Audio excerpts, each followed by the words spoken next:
Hey guys! Welcome back to my channel. For today's video, we are going to do my everyday makeup look and a little get ready with me. So, if you're new here, hi, I'm Angela Gonzales, and if you want to see more of my videos, please click the subscribe button below and click the bell button beside it to be notified whenever I post a new video. And anyway, we are going to do my everyday makeup today. And yep, let's get started. So first, I always prep my skin with moisturizer and sunblock before I go out.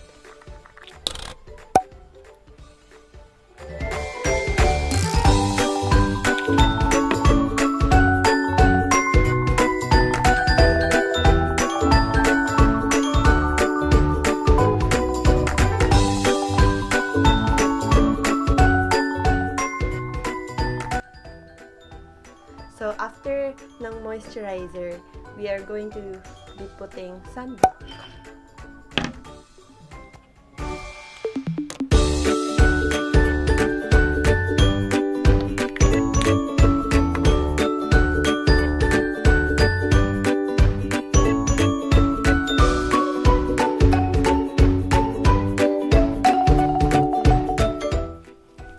So that's that. I'm done prepping my skin, so let's go sa makeup part. So disclaimer lang, I'm not a beauty guru, and what works for me may not work for you, and this is just a simple makeup. So first, I'm going to start with my brows. So I use this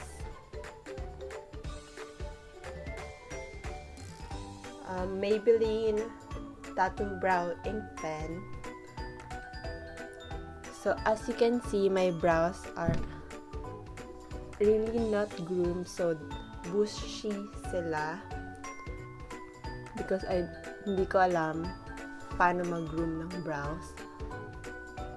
So ang ginagawa ko lang is I fill them up sa mga sparse or uneven areas.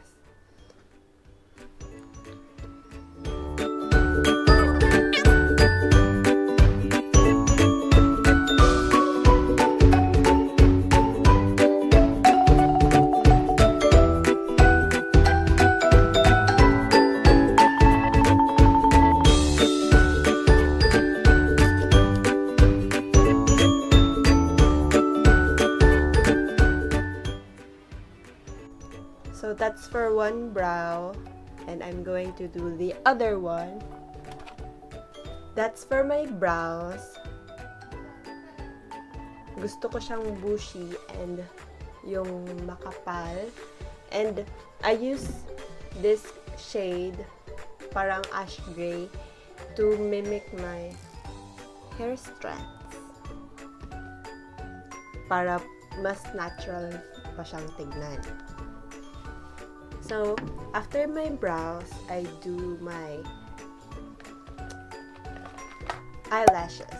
So, ito ang ginagamit ko, Maybelline Total Temptation Mascara.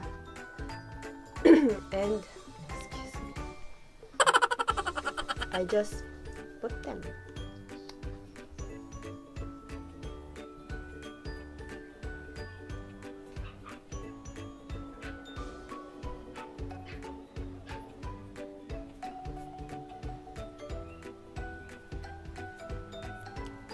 So, after the mascara, I put blush. So, I use this blush, the Careline Peach Stick. Mas gusto ko yung peach.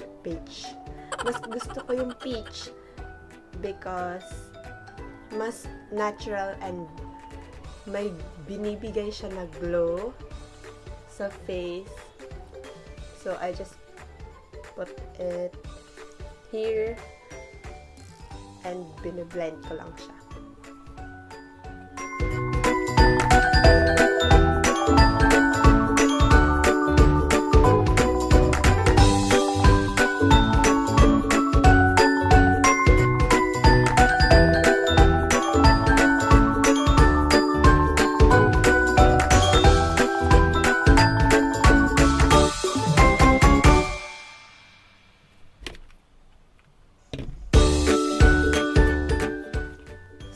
all for the blush.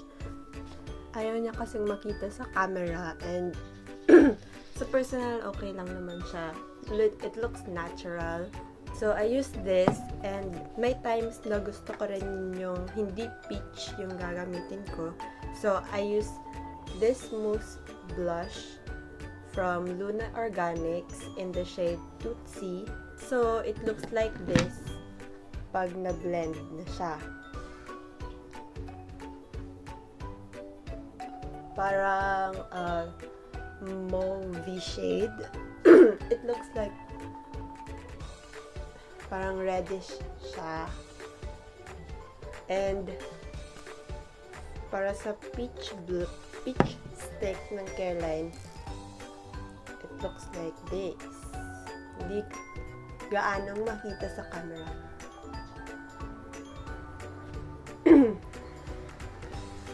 So, sometimes I use this mousse blush or this peach stick. So, nasa dalawa lang. So, after that, after my blush, I will put on powder. So, I only use this Clean and Clear compact powder. So, ganito siya. Parang baby powder lang na nasa compact. To just mattify my face.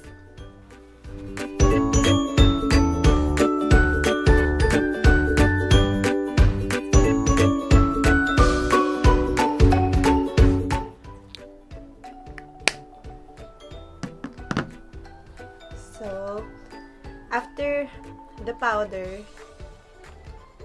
naglalagay na rin ako ng lip tint. So, this is the final step.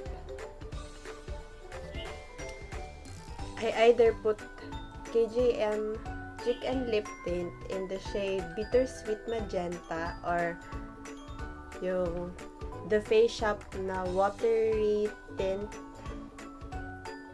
So, well, yung KJM, mas darker siya. Tignan. Yun. Ito, parang, I feel like gel type siya. Yun. Ito yung Face Shop, and this is the Bittersweet Magenta. So,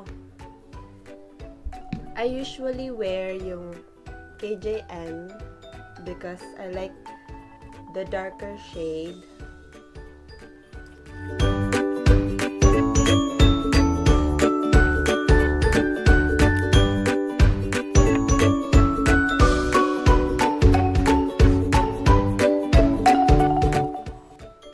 So I guess that's all for my makeup. So after my makeup, I usually do my hair, and wala lang. Sinutok na lang siya. So I guess that's all for my video.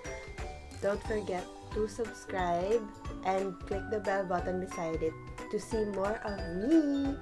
And don't forget to follow me in my other social media accounts. Everything will be linked down below, my Instagram and Twitter account.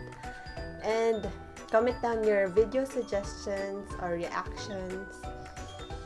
And see you in my next video. Bye-bye!